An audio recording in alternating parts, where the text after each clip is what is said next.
Saudara, kita lanjutkan lagi pertemuan kita dengan membahas mengapa saya menggunakan pendekatan ancient wisdom. Ya. Alasannya apa? Kalau kita mencoba menggali kepada ancient wisdom, yang datang kemudian kan tidak bisa mencap kita membuat gerakan yang menentang dia kan.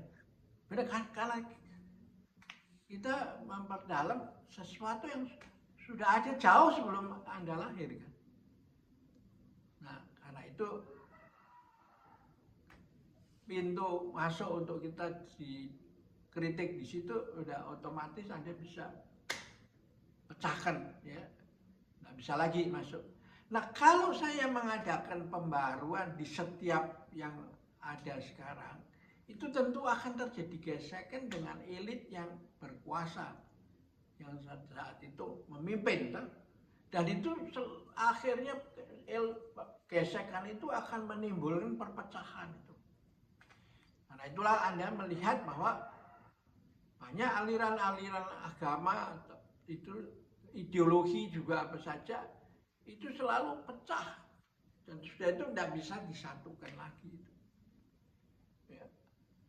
Nah, ini salah satu keunggulan dari kita kembali ke kearifan kuno, ya, sebelum yang disebut modern ini ada. Ya. Nah, sekarang kalau kearifan kuno, pertanyaan yang muncul, siapa yang paling kuno? Siapa yang paling kuno dari itu paling awal? Yaitu Anda bisa yang menganut pemikiran emptiness itu, dari kosong lalu menjadi isi, ya, dari nol menjadi langkah pertama. Dan karena ada langkah pertama, ada yang bisa diperbaiki, bahan untuk memperbaiki itu, improvement,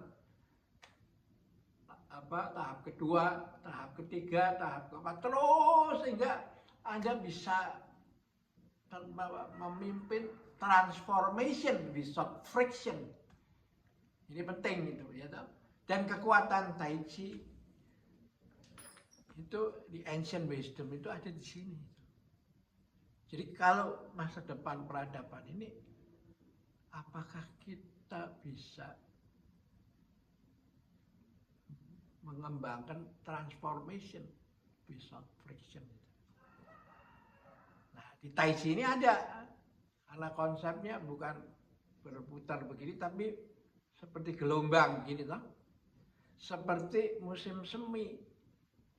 Setelah itu muncul musim matang di musim summer. Lapuk di musim gugur. Terus runtuh, terus gugur, terus seolah-olah berhenti di musim dingin, muncul musim semi kembali. Ada gerakan spontan, perlahan, tidak menimbulkan friksi, ya toh. Karena semua digerakkan dengan perasaan, toh. Karena itu peralihan dari yang tua menuju yang muda itu akan terjadi smooth itu. Yang lama ditinggalkan, yang baru diperkenalkan itu.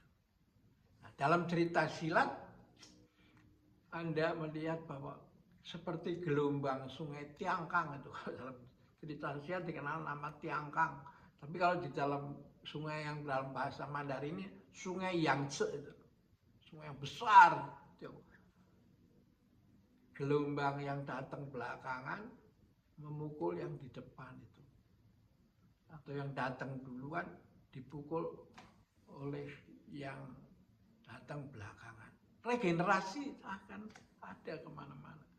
Dan tidak boleh ada post power syndrome. Karena semua harus mengalir, gak bisa ada yang mencegah itu.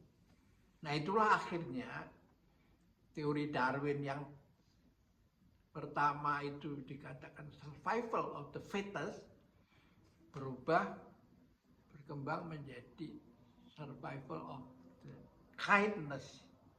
Karena apa? Karena hanya yang bisa ikutin perubahan, bukan yang terbesar dan terkuat, terpintar, tapi yang mengetahui hukum perubahan itu. Sehingga dia bisa berselancar di dalam perubahan ya. Oke, kita akhiri di sini dulu. Sampai jumpa lagi.